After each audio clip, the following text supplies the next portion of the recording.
Hi all, this is Anjali and welcome to my channel.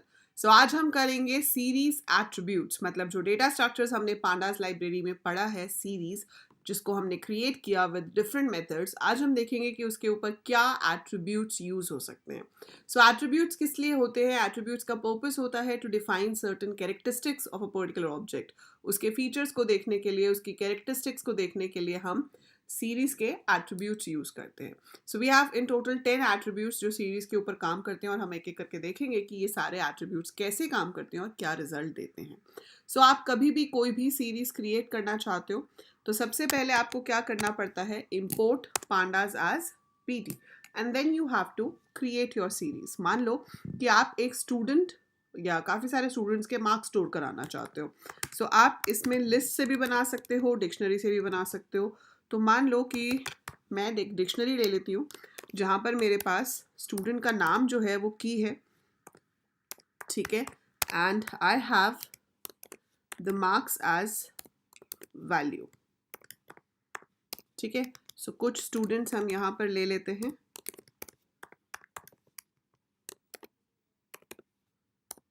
And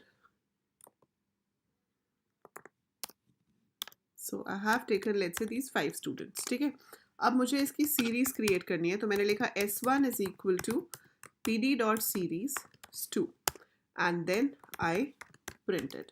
so इतना लिखने से मेरी सीरीज जो है वो क्रिएट हो जाती है ना.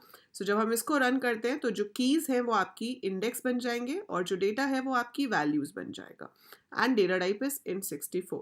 ठीक है, अब देखो एट्रीब्यूट्स क्या हैं. सबसे पहला और बेसिक एट्रीब्यूट होगा आपके पास साइज. ध्यान रखेंगे कि एट्रीब्यूट स्मॉल लेटर्स में होता है और इसके पीछे राउंड ब्रैकेट्स नहीं लगती है. S1 डॉट साइज, अगर आप इसके पीछे ऐसे लगाओगे this is wrong. We don't put round brackets after an attribute. तो S1 डॉट साइज हमें बताता है कि इसमें कितने एलिमेंट्स हैं. सो इसमें कितने एलिमेंट्स हैं?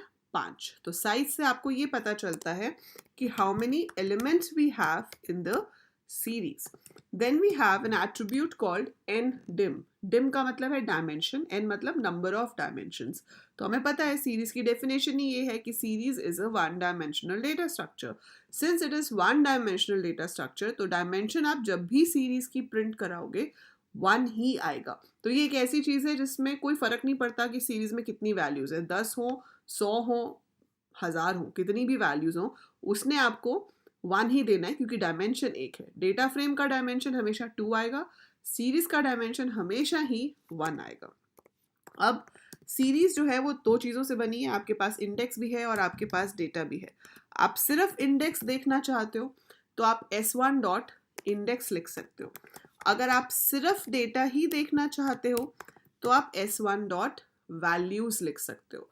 तो S1 डॉट इंडेक्स आपको इंडेक्स इंडेक्स दे देगा, S1 डॉट वैल्यूज आपको डेटा दे देगा. तो ये इंडेक्स आ गया. Index is like this in the form of a list और जो डेटा होता है, जो वैल्यूज हैं वो एक numpy एरे की फॉर्म में आती हैं.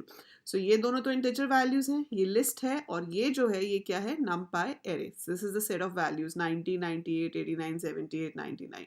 सो आप ऐसे वैल्यूज को फेच करके देख सकते हो. So it's that attribute. ठीक है, इसके बाद अगर आप सिर्फ डेटा टाइप देखना चाहते हो, आप वैल्यूज नहीं देखना चाहते, you want to see only the data type, so आपके पास एट्रीब्यूट है डी टाइप.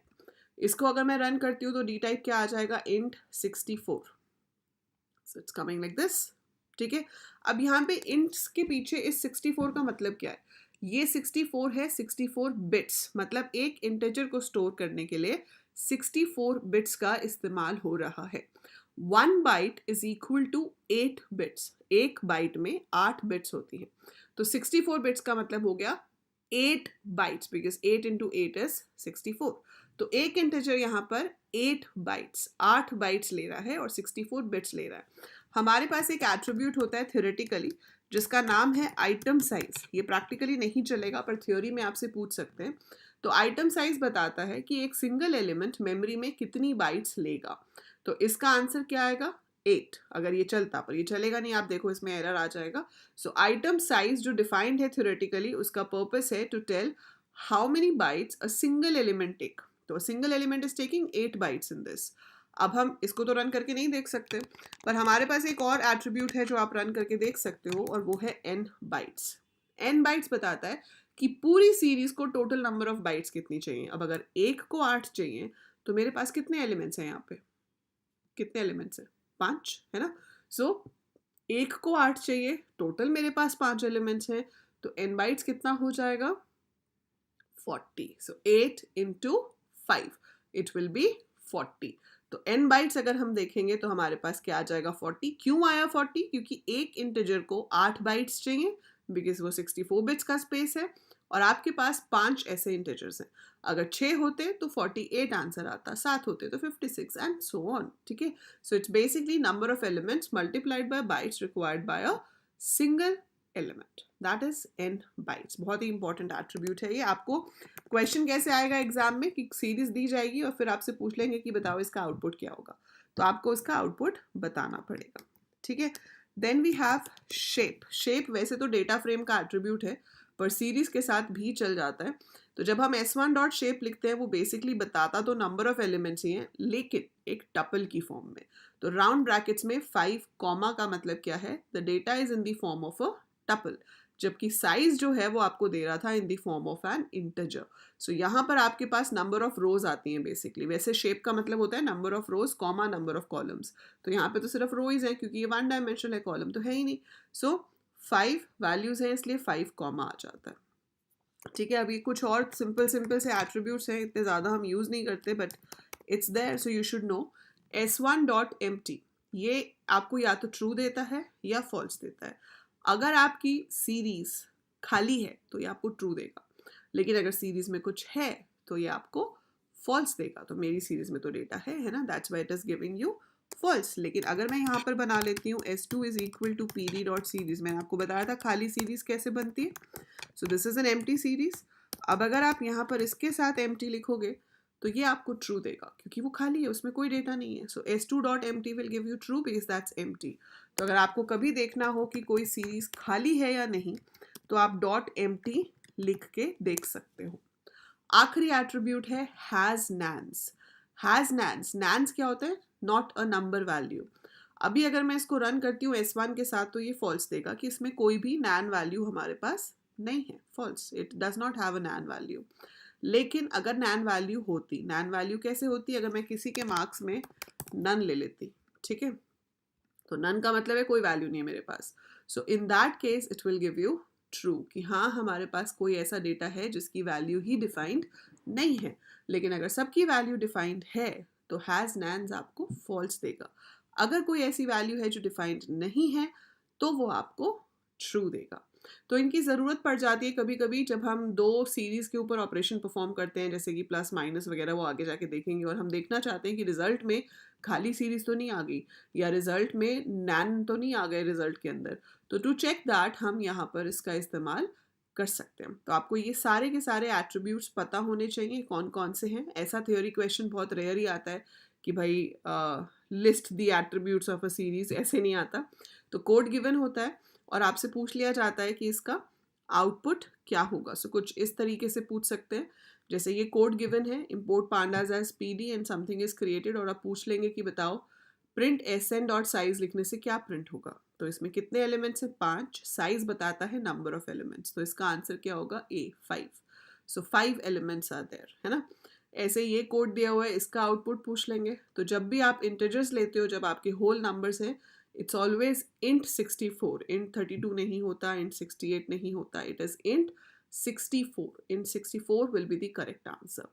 ऐसे पूछ सकते हैं n बाइट्स बताओ, तो 5 है, 5 इंटू 8 40, सो 40। डी वाला जो आपका है वो आंसर हो जाएगा। 40 bytes will be taken by the series. Series का नाम डॉट एंडिम अगर हम लिखते हैं तो आउटपुट में क्या आएगा, it will always be 1। Series कुछ भी हो उसकी डायमेंशंस हमेशा 1 ही होती है। Dash is used to check if a series has any values in it और not, so it is empty। empty बताता है कि उसमें कोई वैल्यू है या उसमें कोई वैल्यू नहीं है। ठीक है, सो ये क्वेश्चन है मेथड्स के ऊपर। मेथड्स हम करेंगे अगली क्लास में। हेड एंड टेल मेथड बहुत ही इंपॉर्टेंट मेथड्स हैं जो सीरीज़ के साथ और डेटा फ्रेम के साथ दोनों के साथ यूज़ होते हैं। सो अभी तो हमने देखे कि एट्रीब्यूट्स कौन कौन से हैं। सो 10 एट्रीब्यूट्स हैं, आपको इनके नाम और इनका पर्पस याद होना चाहिए अगर ऐसा कोई क्वेश्चन पूछ लिया जाए। So you should be able to tell कि किस एट्रीब्यूट को लिखने से क्या प्रिंट होता है। So that is what you have to do for series attributes, ठीक है। इस तरह के क्वेश्चन पूछे जा सकते हैं। So I will be conducting live quizzes also very soon on series, जब एक बार हम टॉपिक थोड़ा कर लेंगे।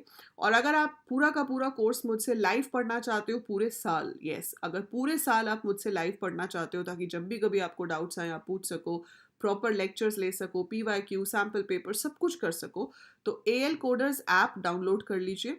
AL कोडर्स ऐप पे 1 मई से we are going to start this course live.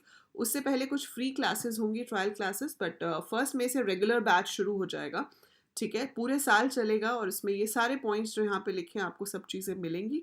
सो आप ये AL कोडर्स पे जाकर इस कोर्स को परचेज कर सकते हैं। अभी डिस्काउंट्स भी चल रहे हैं, तो आप जाके कूपन्स देखिए, जो भी प्रेवलेंट डिस्काउंट्स हैं आप डिस्काउंट्स के थ्रू ले सकते हो, नहीं तो आप इंस्टॉलमेंट्स में भी पे कर सकते हो। So the course has 3 instalments, तो उसमें भी आपका पेमेंट हो सकता है। एंड पूरे साल आपको इस कोर्स में एक्सेस रहेगा, लाइव क्लासेस चलती रहेंगी। So go ahead, check this out. और ये वीडियो पसंद आई है तो लाइक पे ज़रूर क्लिक कीजिए, चैनल सब्सक्राइब कीजिए अगर नहीं किया है, and share it with all your friends, all your juniors also, because class 11th is also taken on the channel. So go ahead. Bye for now. Take care all of you.